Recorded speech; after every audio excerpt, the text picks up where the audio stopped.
In question number, according to question number 5, in what ratio does the x-axis divide the join of AB where coordinate of point A 4, -1 and coordinate of point B is 5, 3। हमें क्या दिया गया है कि इन A और B दोनों को join करने वाला वाली लाइन एक्स एक्सेस को किस रेशियो में डिवाइड करती है, ये फाइंड आउट करना है इस क्वेश्चन के अंदर, ठीक है ना। अब जैसे अगर हम नॉर्मली देखें ये तो 4, -1, तो हमारे पास ये कोऑर्डिनेट रहता है तो plus plus minus plus minus minus और प्लस माइनस। तो पहला कोऑर्डिनेट है 4, -1 यानी कि एक्स पॉजिटिव बाई नेगेटिव है, यानी कि वो यहाँ कहीं अप्रोक्स ऐसे रफली बना ले रहा हूँ मैं, एक्स एक्सेस पे यहाँ 4 कोऑर्डिनेट में होगा, दोनों पॉजिटिव हैं तो ये फर्स्ट कोऑर्डिनेट में होगा पॉइंट बी, ये पॉइंट बी हो गया, ये पॉइंट होगा। अगर इन दोनों को ज्वाइन करते हैं तो ये लाइन इस तरीके से अप्रॉक्स हमारी रफली लाइन ए बी ए बन रही है, जहाँ पॉइंट ए के कोऑर्डिनेट 4, -1 है, पॉइंट बी के 5, 3। तो आपसे बोला कि एक्स एक्सेस ये फाइंड आउट करना है कि एक्स एक्सेस इसको किस रेशियो में डिवाइड करता है। तो लेट कर लेते हैं, let x axis intersect A B at point P.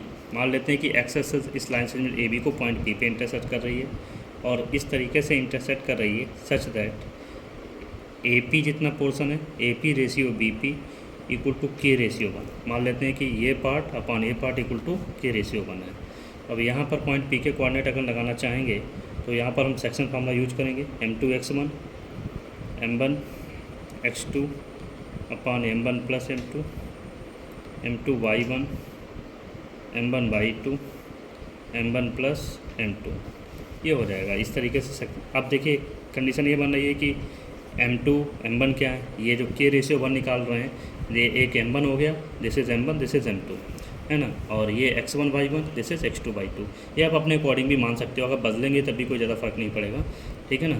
तो सीधे सा करते हैं m2 दैट इज़ 1, क्योंकि ये पोर्शन k है, दिस इज़ पोर्शन 1 है, 1 इंटू m2 x1 यानी कि 4, फिर k into 5 upon k plus 1। Similarly 1 into m2 y1 -1 plus k into 3 upon k plus 1।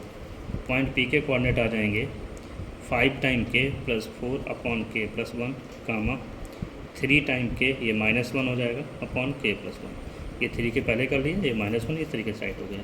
अब since point p lies on x axis पर lie कर रहा है, इसलिए y कोऑर्डिनेट आप p इक्वल टू क्या होगा, 0 होगा, यानी कि 3k -1 upon k plus 1 equal to 0। तो 3k -1 इक्वल टू 0, k की वैल्यू आ जाएगी 1/3। तो जो आपका रेशियो आया दैट इज़, जो हमें रेशियो चाहिए वो 1:3 चाहिए कि एक्स एक्सेस जो है लाइन सेगमेंट ए बी को 1:3 में डिवाइड कर रहा है। अगर आपसे पॉइंट पी के कोऑर्डिनेट भी इस क्वेश्चन में पूछे जाते, पूछे नहीं गए हैं, अगर पूछे जाते तो जो हमारे पास के की वैल्यू ऑब्टेन हुई है वो वापस यहाँ पे रख देंगे, क्योंकि ये वाला कोऑर्डिनेट तो 0 ही रहेगा, और के की वैल्यू 1/3 यहाँ रख देंगे, 5/3 प्लस 4 1/3 प्लस 1। इसको सिंप्लीफाई कर देंगे तो हमें पॉइंट पी के कोऑर्डिनेट मिल जाएंगे, 4 3 12 और 5 17/3, दिस इज़ 4/3 0, यानी कि पॉइंट पी के कोऑर्डिनेट आ जाएंगे करीब 17/4 0। इस तरीके से हम पॉइंट पी के कोऑर्डिनेट भी निकाल सकते हैं। अगर यही कुछ तो सीधा सच में दिया था कि एक्स एक्सेस ए बी को किस रेशियो में डिवाइड करती है, मैंने कार्टेशियन प्रिंट पे आपको लोकेट करके बताया, और फिर रेशियो मान लिया के रेशियो 1 में डिवाइड कर रहा है, सेक्शन फार्मूला यूज किया, के टर्म्स में हमें पॉइंट पी के कोऑर्डिनेट मिल गए, और since point P lies on x axis therefore y coordinate of point P must be 0। तो 0 से इक्वेट करेंगे वाई कोऑर्डिनेट को, वहाँ से के का वैल्यू मिल जाएगा, that is required ratio. I hope it is clear all of you.